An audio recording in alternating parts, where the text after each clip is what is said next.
มาส่งฮะผู้ส่งเรียนพี่น้องกีฬาของกูโก้ค่ะเนาะดีอีไตอังกฤษอำไลต่างปันการเรียนพี่น้องเขาก็มีเหรียญปลายเย้านะครับเนาะเย้าก็ย่อมนำอันนึงเกี่ยวกับเรื่องลองไลน์ก็ไลน์เซอร์ไลน์เซาไลน์ป้าค่ะเนาะตรงตักมาและถามมาเขาถามมีหลายๆเจ้าหลายๆก็ค่ะเนาะในเมสเซนเจอร์เขาก็เป็นตอบค่ะเป็นตอบวันพายค่ะเอาบนมาเสียว่าในอะไรขึ้นตัวขึ้นและหันเขาตอบน้ำไว้เขาทำน้ำไว้ยาวก่อนในวิดีโอในเขาได้ต่างปันตอบปันเจ้าคันดิสาราเขาค่ะถามมานั่นค่ะเนาะกันโตครับว่าผิดเสือเจ้าถามมาไลท์เซอร์ take make let do นะครับเนาะสามันเนี่ยไลท์เซอร์ take เขาค่ะด้วยต่างๆมันกังกันตั้งไลท์เซอร์ตั้งdo และ make ค่ะเนาะบางทีก็มันที่ปองมันเปิงกันนะครับเปิงเตียกมันเขาขามาด้วยเขาขามีการตอบลิงในค่ะเลยI take an exam on Monday พอวันจันทร์ในคาหรือตอบลิง I have an examination on Monday ไล่หนังกันพอวันจันทร์คาหรือตอบลิงนะ I have I take sometimes I sit ในก็หลัดใดค่ะเนาะI have to sit for an exam on Monday เหมือนกันค่ะคาหลุดตอบลิกนะวันจันทร์ฉะนั้นเนาะI have to take an exam tomorrow ในก็ไรเมื่อพกหลุดตอบลิก sometimes I do an exam I do for an exam I do an exam ในก็เจออยู่เงาก็น่ะอันนั้น PE English เขาก็เจอค่ะเนาะเบิ่นบ่จะนำค่ะกันอันจะนำได้ I have an examination I do sorry I take an exam and I sit for an exam ในก็ค่ะเนาะในค่ะที่บอกมันได้เหมือนกันค่ะเนาะ sometimes take ในที่บอกมันว่าเอาดีอยู่เลยใช่ไหมนะ take a place นะ who take my place เพื่อเอาดีอยู่เก่านะซึ่งในค่ะเนาะ take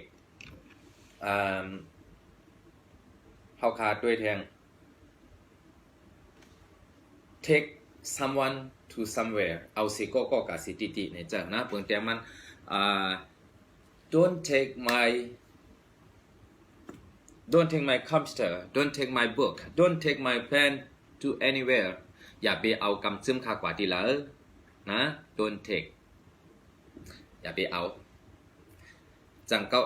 ก็เอาในจังไรไหน Can I take your notebook or Can I take your mobile ก็เอาโฟนมาจังไรนะ Yeah you can take it เอากันอะไรนะ You can take anything on my desk เมื่อเอาอะไรกูอันนั้นนึกของว่านะ I don't need anything คำรู้ซังจะไหนคะเนาะ Something No don't take it อย่าไปเอานะ You can't take my moneyเมื่อเอาเงินก่อมอะไรหรอกนะ Don't take my money อย่าไปเอาเงินเก่านะ Don't take my girlfriend อย่าไปเอาจู้ข้าเนี่ยปาลงโควิดนะเนาะtake I take you to the beach Would you like to go ข้าได้เอาสุดกว่าน้ำปังไหลกว่าปังไหลพังปังไหลอันนั้นการฉีนะสังเกตกว่าฮะนะ Would you like to go Would you like to come สังเกตมา Would you like to go สังเกตกว่าฮะนะ take ในความมีว่า take me to your heart เอาก็ใส่น้ำหัวใจมาแล้วเนี่ยว่าจังไหนคะเนาะ sometimes like อันกินอียาจังไหนก็เขาจะ take medicine did you take any medicine for your stomach pain สมมติกินอียาสังหารตาต้องมาเจ็บนะ yes I took some medicine last night มื่อกินเมื่อคำว่าไหนก็กินยา no I didn't take any medicine ก็กินตั้งยาสังผมกินก็ I didn't take เปิดแต่มัน last night I took ยาเพคินู for my stomach pain คำว่าไหนใครกินยาเพคินูแต่ต้องขัดเจ็บนะ ราะว่ากินนำในเฮาดีว่าlast night I took a lot of yape kinu for my stomach pain ใช่ไหมฮะเนาะ a lot of กินนำ sometimes นางตราจะไหนก็ take meditation did you take meditation every morning จังสุนังตราค่ะฮะกังกุณานะนั่นก็ขอถามมันแทนก็ do you take meditation นะจังไหนครับจังสุนังตรา yes I take meditation every morning for 10 minutes คันนังคันนังตรากังใน10 เมตรกุณา10 เมตรนะจังไหนครับtake sometimes เอา Can I check your car ก็เอาการมาสั่งอะไรเพราะว่าเขาเจอในซ้ำเขาว่า use Can I take your pen เอากำซื้อมาจังไรก็เอากำซื้อมาน่ะ Can I use your pen ก็เจอตื้อกำซื้อมาน่ะ Can I use your car for a while Can I use your pen Can I use your computer for a while เจอความมากำดูจังไรYes you can go ahead เนี่ยเจอละเอาละเฮ็ดละไหนๆเขาว่า go ahead นะ go ahead sometimes take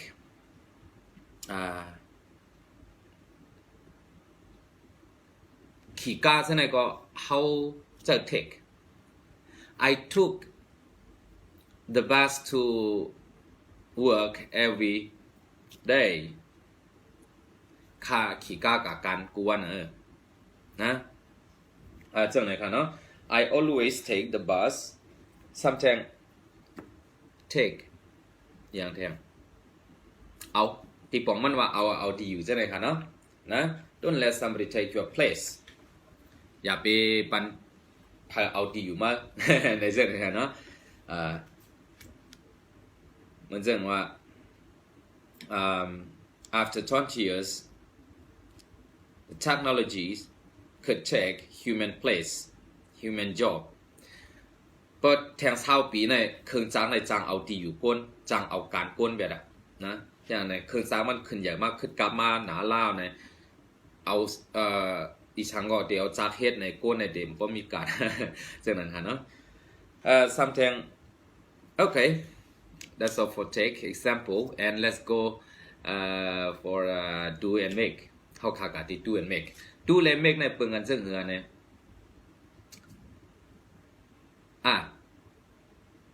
ก็ไป take ในเป็นverb 1 took เป็น past tense นะ past participle taken past participle เปิงแต่มันก็ I should have taken my salary yesterday เมื่อวานในขาดถูกเรียกเอาเงินเหลือข้าวหม้อทีนี้เพราะว่าI should have got my salary yesterday เมื่อวานในขาดถูกรีไล่เงินเหรียญค้าหมอในที่ปองเสมือนกันค่ะนะใช่ไหมครับเขาขาดด้วยตู้และเมฆเพราะว่าเขาขาดเฮ็ดในละลายเฮ็ดสังได้ยาวเขาขาดเจอตู้ดิค่ะนะตู้บ้านลงของสักเขาขาดเฮ็ดเขาที่จำเนจังแล้วว่าเขาเฮ็ดอันไหนไหนเพราะเขาคำดูที่จำเรื่องนั้นนะเขาขาดใจดูหมดค่ะนะdo does เป็นตา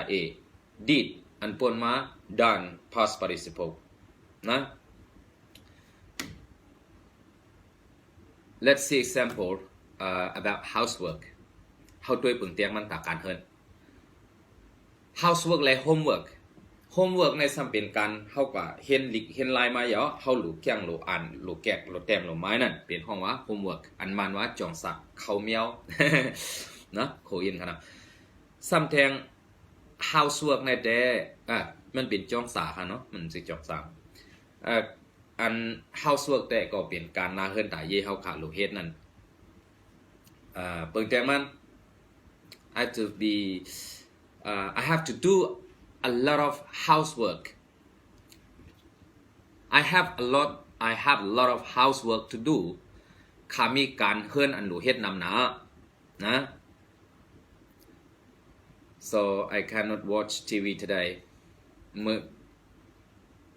ก่อนนั้นไม่ได้ก่อนตัวงอมแล้วอ่ะนะ Well you go tomorrow your day off do you have plan to go anywhere do you have plan to go somewhere on your day off พอวันหยุดกันมาเนี่ยเมื่อหลูกว่าเสร็จทีเดียวฮะยังงั้นกว่าเสร็จทีเดียว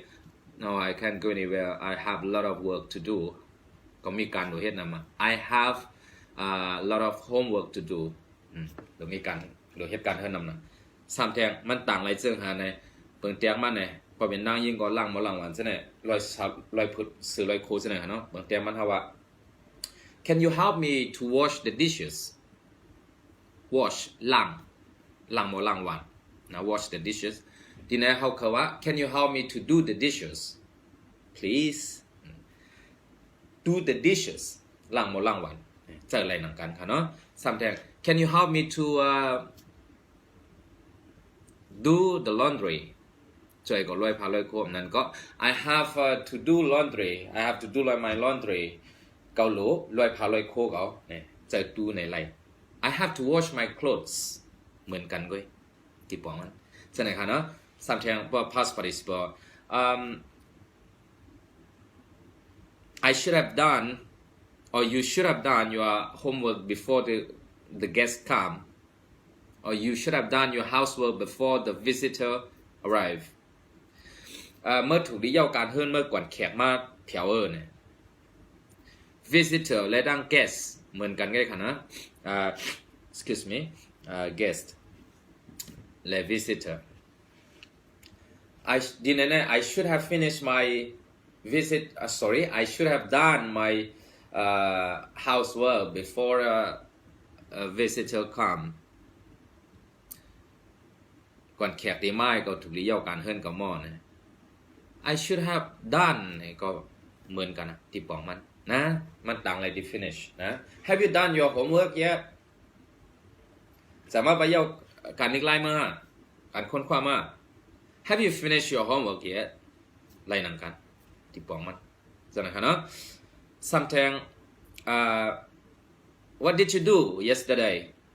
เมื่อวานในเมื่อเฮ็ดสังอ่ะ I didn't do anything เก่าเฮ็ดสัง Just watch TV Just watching ตัวเงาเว้ยนะI did a lot of things yesterday เมื่อวานในก็เฮ็ดย้อนกันก็เฮ็ดนำนะเนี่ยจังนั้นฮะเนาะ What did you do เมื่อเฮ็ดสังอ่ะ I clean my house doing cleaning doing shopping I did shopping เนี่ยก็แล้วdo shopping เนี่ยก็อะไรค่ะเนาะกัดใจกัดนะ Let's do the shopping tomorrow เมื่อพูดก็เข้าใจกันจะอะไรค่ะเนาะ Okay let's do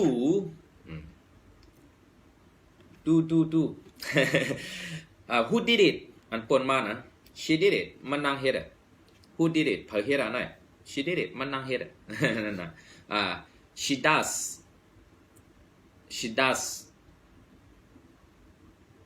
อันเอมันนะ she does เห็นเนาะเกิดการดูในเด้มันมีดีจังนำเดียวเบิ่งเดียวมัน take care of your body ลุมลาตัวเจ้าก่อน what are you doing there เมื่อเฮ็ดสัง I am doing my hair ขาดึกเฮ็ดขนหัวขานะข้ามลาดว่าขาดึกเวียขาดึกตาstyling or combing วีนั่นก็เสือยังโหห่าเนี่ยข้ามลาดข่าวว่า I'm doing my hair ดึกเฮ็ดขนหัวขาไหนกันจังนั้นค่ะเนาะwait a minute she's doing her hair wait a minute เปิดกำนู้ she's doing her nails มันนางตึกเฮ็ดเน็บจินเน็บมือมันอยู่ doing her nails painting polishing or cutting เกียดห่าเฮ็ดสายเฮ็ดเลื่อมห่าเนี่ยนะต่างสีมันน่ะเนี่ยใช่ไหมมันรัดซื้อก็ she's doing her nails เนี่ยก็มันตึกเฮ็ดกับเน็บจินเน็บมือมันจังไหนครับเนาะโอเคมันต่างอะไรจังไหนdoing sometimes เฮาขาดด้วย do make make และดังตัวเนี่ยเปิงอันเซิงหือตัวในเด้เฮ็ดสั่งหลายๆอันนั้นเสียงแรงว่าเกาหลีเฮ็ดมันเป็นอันนั้นเลยmake ในซ้ำป้าลงของสั่ง พวกเกี่ยวกับเลยลองของสร้าง creating ก็เขาจะ make constructing ลองขอดพอดจะไหน something producing คงออกจะไหนเขาก็จะ make นะเบิ่งแจงมันเกี่ยวกับเลยลองกินลองย่ำจะไหนเอา make จะละลายค่ะ make breakfast Who made breakfast for you every morning กูเนอเนี่ยเพื่อเฮ็ดข้าวเนอบันสุเจ้าMy mother อูคาเมคา My mother my father my sister นะ นั่นก็ for me คาได้ I did myself sorry I make myself every morning คาเฮ็ดฮังกวยคากูเนอI made my own breakfast คาเฮ็ดข้าวเนอฮังกวยค่ะนะ like also I made my own tea I made my tea I'm drinking tea I made my own coffee คาเฮ็ดกาแฟฮังกวยค่ะนะ Mangosteen coffee Mangosteen tea เจ้าไหนค่ะเนาะ my own เอาในของเปิงค่ะคาเฮ็ดฮังกวยค่ะ myself คาเฮ็ดฮังกวยค่ะ okay sometimes make lunch เฮ็ดข้าววัน make dinner เฮ็ดข้าวค่ำ shall we make dinner together tonight กะเฮาเฮ็ดข้าวค่ำซ้ำกันคำไหนนะ shall we make fried noodles and eat together join together have fun together shall we make party กะเฮาเฮ็ดปาร์ตี้ในเส้นไหนคะเนาะ make appointment ในเฮาคาซ้ำนัดกัน make decision เฮาคาเฮ็ดขอดเด็บตัดนะ Did you make decision excuse me yet did you already make decision on this project ดีนึกการนั้นเนี่ยโครงการนั้นเนี่ยเมื่อเฮ็ดขอดเด็บตัดเดียวค่ะในนั้นนะ sometimes make food make cake เฮ็ดข้าวมุนข้าวบ้องจังได๋ก็Do you know how to make ข้าวเม็ดไก่นะสมมุติเฮ็ดข้าวเม็ดไก่ Do you know how to make ข้าวเลี้ยงพื้น Do you know how to make ข้าวเขียว You know ข้าวเขียวข้าวเขียว my girlfriend love ข้าวเขียว very much นะจูฮักคาก็ฮักคากินข้าวเขียวนะ You know my mom knows how to make ทูพุโก แม่คาโมเฮ็ดทูพุโกในนั้นน่ะyeah I know how to make it ก็โมเฮ็ดI know very well คาโมนาละก็โมนาละ very well นะ no I don't know how to make it ก็โมเฮ็ดไหน show me how นี่ก็รู้ฮิวshow me how to make นี่ก็ฮิวเฮ็ด you know how to make can you show me how to make it นี่ก็รู้ดีฮิวเฮ็ดอันนั้นในจังไหนคะเนาะ okay something make ข้าวเม็ดไก่ make ข้าวมุนปาด Do you know how to make ข้าวมุนปาด It's a Shan food Thai food เปลี่ยนตั้งกินไตค่ะนะโอเค something make make someone feel something เฮ็ดสิก็ feeling สิอันนะเพราะว่าเปลี่ยนสิกว่าไม่เพิ่งเตรียมมาเลย You make me happy ซื้อเฮ็ดคาซื้อเสอนะ Don't make her cry อย่าไปเฮ็ดให้มันนั่งไห้ลูกนะ Don't make her upset Don't make her get upset เนี่ยก็เลยอย่าไปเฮ็ดให้มันตื่นใจเนี่ยใจไม่ใจนะ Don't make her worry about you อย่าไปเฮ็ดให้มันไม่ใจย้อนมาDon't make me sick You make me sick เมื่อเฮ็ดเฮาก็ซื้อจะเสียกแน่มันอยู่ดีกว่านะกุ้ยน่ะใจดีว่าเฮ็ดเฮาซื้อจะเฮ็ดเฮาจะลำจังได๋ก็เฮ็ดเฮาวนกวางสังสินจังได๋ก็ไหลนะ You make me sick Don't make me sick Don't make me angry อย่าไปเฮ็ดเฮาคานจะลำนะ Who make you angry เพิ่นเฮ็ดให้เมื่อจะลำWho make you cry ก็เป็นจั่วกัน You make me laugh You always make me happy and you always make me smile That's why I love you สู่เฮ็ดให้เฮาซื่อใจสู่เฮ็ดให้เฮายุ่มตาเสย้อนนั้นเฮาสังหักสู่ในฐานะว่าจือกันเนาะ make don't make them poor อย่าไปเฮ็ดให้เขาผ่านหนอนะ make yourself success เฮ็ดให้พ่อสู่อ่องแลนะ it make me lazy อันนั้นมันเฮ็ดให้เราคันนะ if you cut onion the onion will make your eye make you cry ลัดง่ายๆนะ onion can make your eye watery เฮ็ดให้น้ำตาสวกน้ำบ่ถือ onion นะหมักonion ผักมีนะมีแรงใช่ไหมครับเนาะ chili make you spicy หมักเผ็ดให้เธอสุเผ็ด who make you in the world who make you appear in the world เพื่อให้เธอสูมามีมาในกัมพูเนี่ย your father or your mother พ่อสัวแม่สัวเนี่ยใช่ไหมครับเนาะโอเคsometimes make me love ในเด็อำหังดีก็ดีหูmake me love ในก้นซ้ายและก้นยิงอยู่ซ้อมกันเนี่ยเขาว่า make love นะฉะนั้นครับ make okay make yourself happy every day alright don't make yourself unhappy and then you make yourself sick okay so be happy with your life be happy who you are